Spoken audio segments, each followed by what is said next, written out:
Boys and girls, let's see. The next topic which is there in the chapter is your balanced institutional designs. Okay, now when it comes to balanced institutional design, that means whether all the levels of the government or whether it is the different organs of the government, all will be referred as the institutions.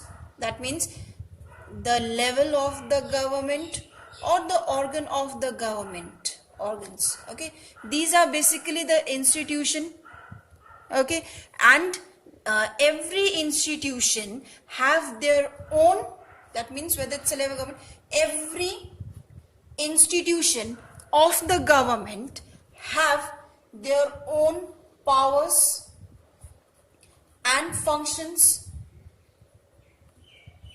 Okay, they have their own powers and functions which has been given to them by the constitution. Are you getting?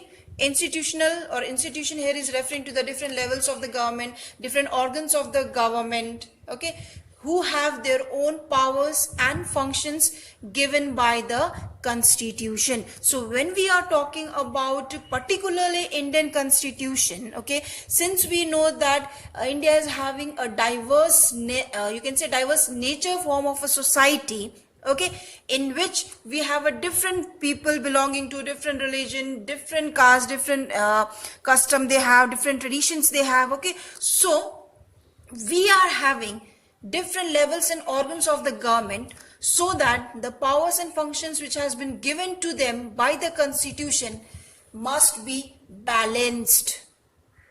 Okay, now why the constitution is providing each and every level or the organ of the government of their own powers and function is so that none of the or institution or none of the organization will interfere in the working procedure of each other.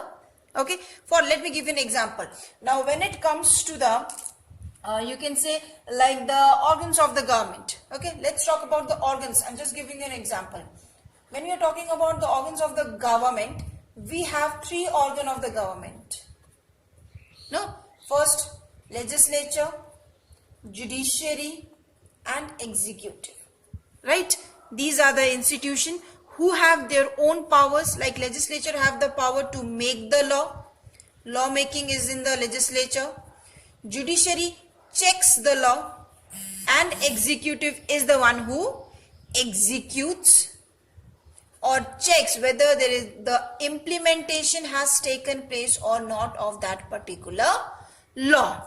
So we can see that over here that every organ of the government have their own powers and functions.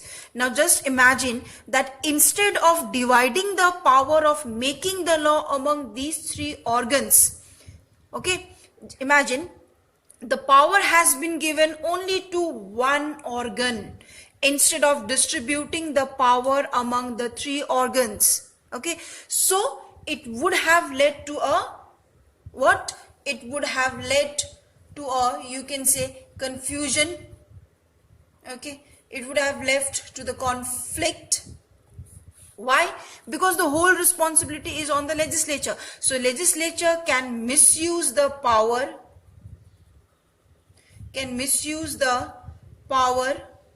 which is there in the hands of them.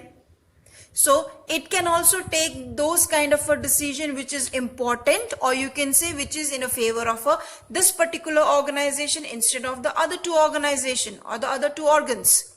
Are you getting?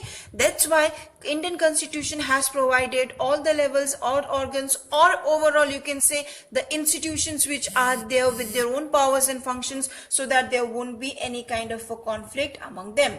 So basically we can say that it is not only just these organs which are interchecking each other for the you can say procedure.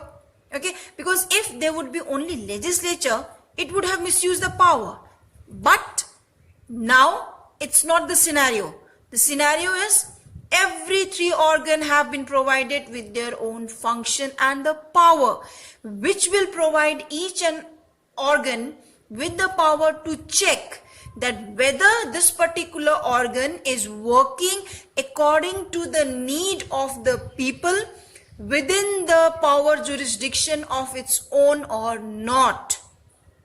Are you getting? Not only these organs who are there, but the organs or the institutions, like you can say this one, election commission.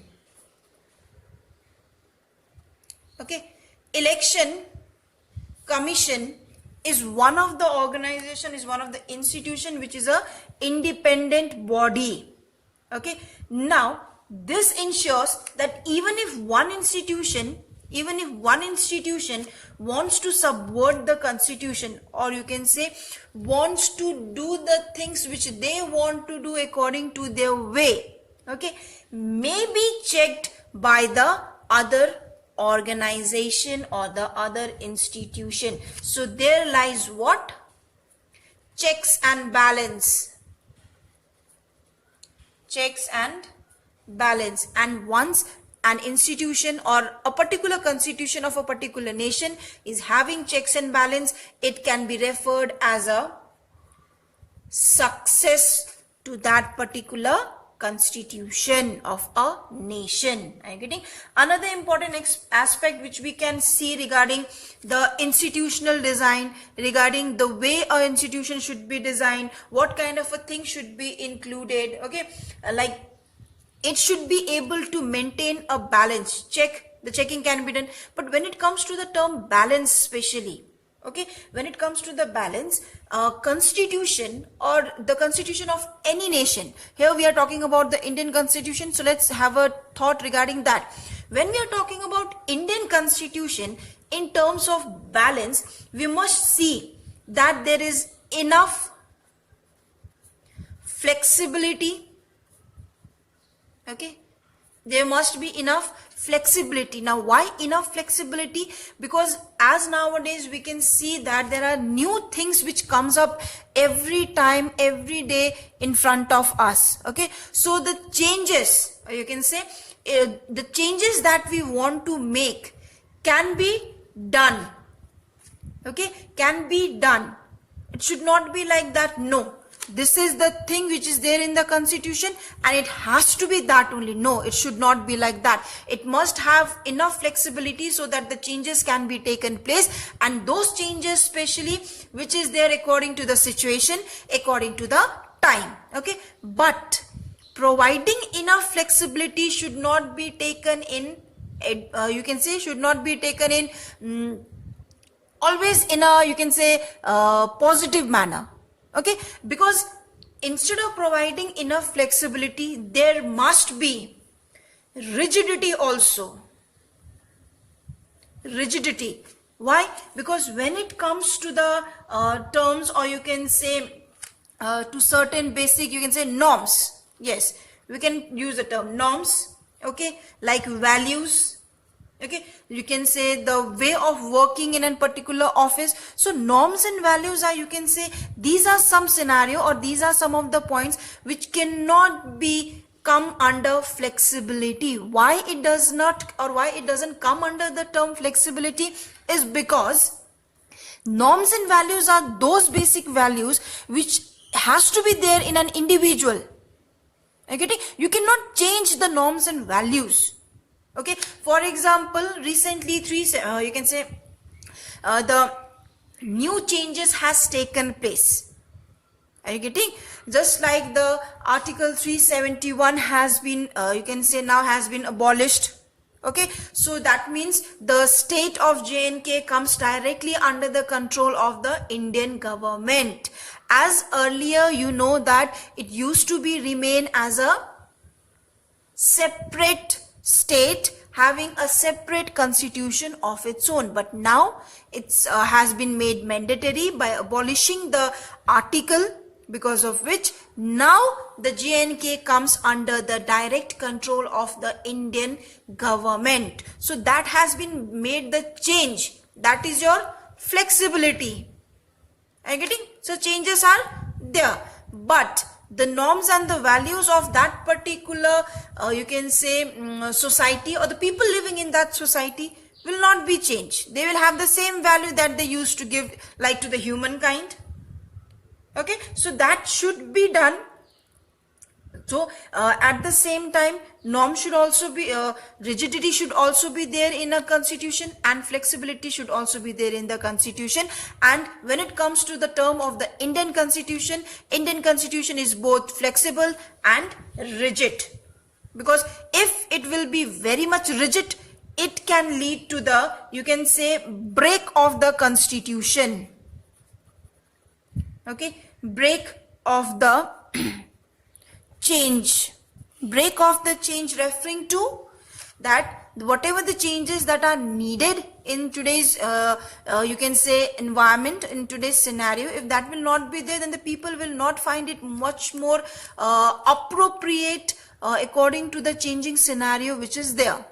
Are you getting? So when it comes to the Indian constitution is both flexible and rigid. That means if the changes are needed, it can be made with the help of the Constitutional Amendment Act or the Constitutional Amendment Procedure. And if it is, you can say there are certain things like the norms, values, there are laws, regulations, just like this example. So these are some of the rigidity which has to be maintained by the people or by the citizen of that particular nation. Are you okay? So this is regarding your why we should have a balanced institutional design. A balanced institution design should be done or should be made for a particular nation. Okay.